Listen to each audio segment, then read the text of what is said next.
में रीना नाम की एक लड़की अपनी माँ शालू और एक छोटे भाई सोनू के साथ रहा करती थी। रीना का रंग थोड़ा सांवला था, लेकिन उसे रंग बिरंगे कपड़े पहनने का बहुत शौक था। चाहे उन कपड़ों का रंग उस पर जचे या ना जचे, पर रीना अपनी पसंद के ही रंगों के कपड़े पहनती। एक दिन वो बहुत सारे रंगों से सजी हुई एक ड्रेस पहनती है और अपने आप को आईने में निहारती हुई कहती है, वाह, क्या खूब लग रही हो तुम रीना। तुम जैसा तो कोई हो ही नहीं सकता है। ये ड्रेस कितनी सुंदर है, इसमें कितने सारे रंग हैं और मुझ पर भी बहुत सूट कर रहे हैं ये ड्रेस। कहीं नजर ना लग जाए मुझे किसी की।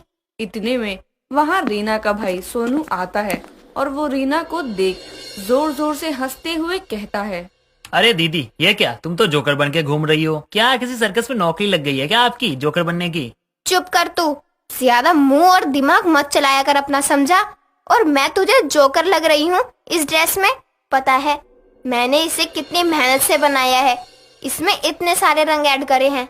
हाँ हाँ दीदी, वो तो दिख ही रहा है कितनी मेहनत से आपने इस ड्रेस को बर्बाद की है। गलती से बाहर मत निकल जाना, वरना कुत्ते पीछे पड़ जाएंगे आपके और बेचारे बच्चे भी डर जाएंगे। तू यहाँ से आराम से जाएगा या पिट कर?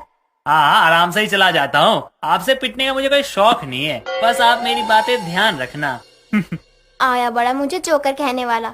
बस मुझसे जलता है क्योंकि मेरे पास इतने अच्छे और अतरंगी कपड़े जो हैं। रीना खुद से बात ही कर रही होती है कि तभी वहाँ पर रीना की माँ शालू आती है। रीना की अजीब सी ड्रेस देख शालू के होश उड़ जाते हैं और वो रीना से कहती है, हाय दैया, ये क्या पहन लिया तूने रीना? उतार इसे जल्दी। क्यों माँ, इतनी अच्छी तो है मेरी ड्रेस, मैंने खुद बनाई है। अरे कहाँ से अच्छी लग रही है ये अजीबोगरीब ड्रेस तुझे? कितने अजीब अजीब रंग भरे हुए हैं इसमें, ऊपर से तेरा ये सांवला रंग, जिसकी वजह से और बकवास लग रहा है ये ड्रेस तुझ पर। नहीं माँ, ये बहुत अच्छा लग रहा है मुझ पर। आप चाहें जो भी कहो, मैं तो इसे नहीं उतारने वाली। हे राम, क्या करूं मैं इस पागल लड़की का। चल छोड़ ये बातें, ये बता सोनू कहाँ है? बाजार से सामान मंगवाने हैं मुझे उससे। वो तो अभी अभी बाहर गया है। लाओ मुझे दो पैसे, मैं लेकर आती हूँ बाजार से सामान। नहीं, तू रहने दे। अगर तू बाहर गई तो सब मजाक उड़ाएंगे, तेरा भी और मेरा भी, और बोलेंगे देखो शालू की बेटी कैसे अजीब कपड़े पहनकर घूम रही है। ऐसा कुछ नहीं होगा माँ, तुम दो पैसे, मैं जाती हूँ बाजार। देखना मोहल्ले की सारी लड़कियाँ जल उठेंगी मेरी ये अतरंगी ड्रेस देखकर। अगर तेरा इतना मन है जाने का तो तू ही जा, पर बाद में मुझसे ये मत कहना कि सबने तेरा मजाक उड़ाया। शालू के ये सब कहने के बाद रीना पैसे लेकर बाजार के लिए घर से निकल जाती है। तभी रास्ते में कुछ बच्चे खेल रहे होते हैं और जैसे ही रीना उनके पास से गुजरती है तो सभी बच्चे उसे देखकर डर जाते हैं और रोने लगते हैं। ये देख पास की एक औरत आती है और रीना को देखकर कहती है, अरे रीना, ये तूने अपना क्या हुलिया बनाया हुआ है? कैसे अजीब से कपड़े पहने हुए हैं तूने? देखो तो, तुझे देख बेचारे बच्चे भी डर के मारे रोने लगे। बस करो आंटी, आपको मुझे देखकर जलन हो रही है क्योंकि आज मैं बहुत सुंदर लग रही हूँ ना इन रंग बिरंगे कपड़ों में, तभी आप ऐसे कह रही हो। और रही बात इन बच्चों के रोने की, तो वो खेलते खेलते खुद ही रोने लगे हैं। ये अपने आप को पता नहीं कहाँ की हीरोइन समझ रही है। इसे देख ऐसा लग रहा है जैसे कोई काली चुड़ैल रंग बिरंगे कपड़े पहनकर घूम रही हो। खैर मुझे क्या, अगर इसे ऐसा ही लग रहा है तो लगने दो। हाँ हाँ, तूने सही कहा बेटा, तू बहुत सुंदर लग रही है इन कपड़ों में, नजर न लग जाए तुझे किसी की। मुझे पता था कि जब मैं यह अतरंगी ड्रेस पहनकर निकलूंगी तो मुझसे सब बहुत जलेंगे, कहीं मुझे किसी की नजर ना लग जाए। आपके पास आंटी कोई काजल है क्या? जरा मुझे काला टीका लगा दीजिए। देखो तो, खुद काले टीके जैसी है और इन मैडम को काला टीका लगाना है। हाँ हाँ लगाती हूँ, रुक। इतना कहकर वो औरत रीना के कान के पीछे अपने आंखों के काजल से एक छोटा सा काला टीका लगा देती है और फिर रीना वहीं से बाजार के लिए निकल जाती है। अब रीना जहाँ भी जाती सब उसे देखकर जोर जोर से हंसते और रीना को लगता कि वो लोग रीना की ड्रेस को देखकर खुश हो रहे हैं और उसकी तारीफें कर रहे हैं। और रीना खुद से कहती है, वाह रीना वाह, तू तो छा गई। लोग तुझे और तेरी ड्रेस को देखकर कितने खुश हो रहे हैं और हंस रहे हैं। लगता है मुझे अब और ऐसे ही बहुत सारे रंगों से भरी ड्रेस बनानी पड़ेगी। उसके बाद मैं अपनी रंग बिरंगी ड्रेस पहनकर फोटो सोशल मीडिया पर अपलोड करूंगी। हो सकता है किसी बड़े डिजाइनर को मेरा डिजाइनिंग सेंस पसंद आ जाए और मैं फेमस हो जाऊं। हाँ, अब ना घर जाकर सबसे पहले मुझे यही काम करना है। जल्दी से सामान लेकर घर जाती हूँ। इतना कहकर रीना बाजार से झटपट सामान ले लेती है और घर जाती है।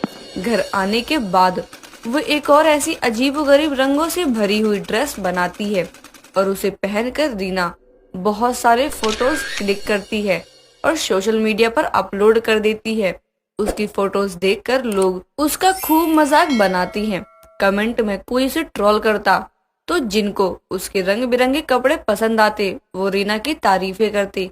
अब रोज रोज रीना ऐसी ही ड्रेस बनाती और सोशल मीडिया पर अपलोड करती। उसकी फोटोज अब वायरल होने लगी थी। ये देख रीना भी बहुत खुश होती। एक दिन एक पड़ोस की आंटी रीना के घर आती है और रीना की माँ शालू से कहती है, कैसी हो शालू बहन? आओ बहन जी, मैं ठीक हूँ। आप बताओ, आप कैसी हैं? मैं भी ठीक हूँ बहन। आज आपकी रीना का एक वीडियो देखा है इंटरनेट पर। लगता है आपकी रीना को रंग बिरंगे कपड़े बहुत पसंद है, तभी रोज रोज ऐसे कपड़ों में वीडियो और फोटो डालती है सोशल मीडिया पर। अरे बहन जी, क्या बताऊँ मैं आपको। मैं तो उसे समझा समझा कर थक गई हूँ कि ऐसे कपड़े मत पहना कर, सब मजाक बनाएंगे, पर वो मेरी सुनती ही कहाँ है। अरे शालू बहन, बच्ची को ऐसे कपड़े पहनना पसंद है तो पहनने दो ना। तो क्या हुआ अगर वो सांवली है और रंग बिरंगे कपड़ों में थोड़ी चुड़ैल जैसी लगती है? देखो बहन जी, आप अगर यहाँ मेरी बेटी का मजाक उड़ाने आई है तो आप यहाँ से चली जाओ। और वैसे भी अगर मेरी बेटी चुड़ैल दिखती है तुम्हें, तो तुम्हारी बेटी कौन सा परी है? आंख से भेंगी है इसलिए चश्मा लगाकर घूमती है, दांत टूटे हुए हैं इसलिए हंसती नहीं है किसी के सामने, बस रंग ही तो गोरा है उसका। आई बड़ी मेरी बेटी को चुड़ैल बोलने वाली। हाँ हाँ जाती हूँ, मुझे भी कोई शौक नहीं है यहाँ रुकने का, समझी? अरे तो जल्दी जाए यहाँ से। इतना कहकर पड़ोस की आंटी वहां से चली जाती हैं। रीना की माँ शालू भी अपना काम करने लगती है। दूसरी तरफ रीना दिन रात अपने रंगीन कपड़े सिलकर उन्हें पहनती और सोशल मीडिया पर अपनी फोटोज वीडियोज रोज अपलोड करती।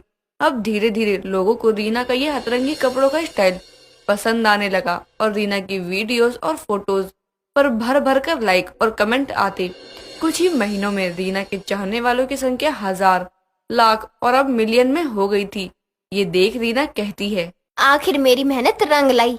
लोगों को मेरे ये रंग बिरंगे कपड़े बहुत पसंद आ रहे हैं। मैं तो बहुत खुश हूँ।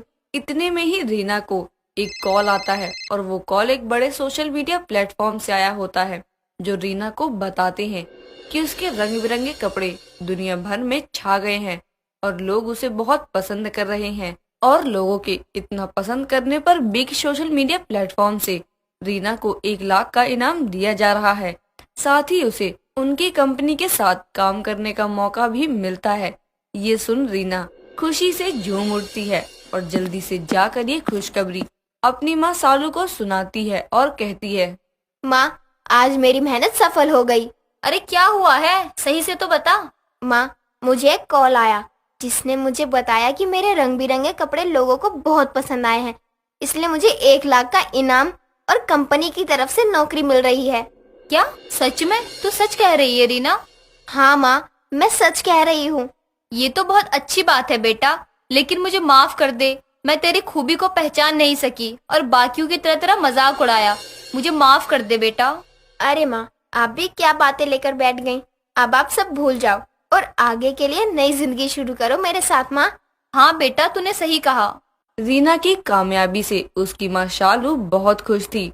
रीना के फेमस होने के बाद से किसी ने रीना के रंग बिरंगे कपड़े पहनने पर उसका मजाक नहीं बनाया, बल्कि लड़कियां भी अब रीना की कॉपी करती थी और ये देख रीना को बहुत खुशी होती थी। और अब रीना अपनी माँ शालू और छोटे भाई सोनू के साथ खुशी खुशी अपना जीवन बिताती है। ले जाइए इंस्पेक्टर साहब ने। देखा आपने, भोली सुरभि ने न सिर्फ अपने आप की बल्कि एक और लड़की की जिंदगी को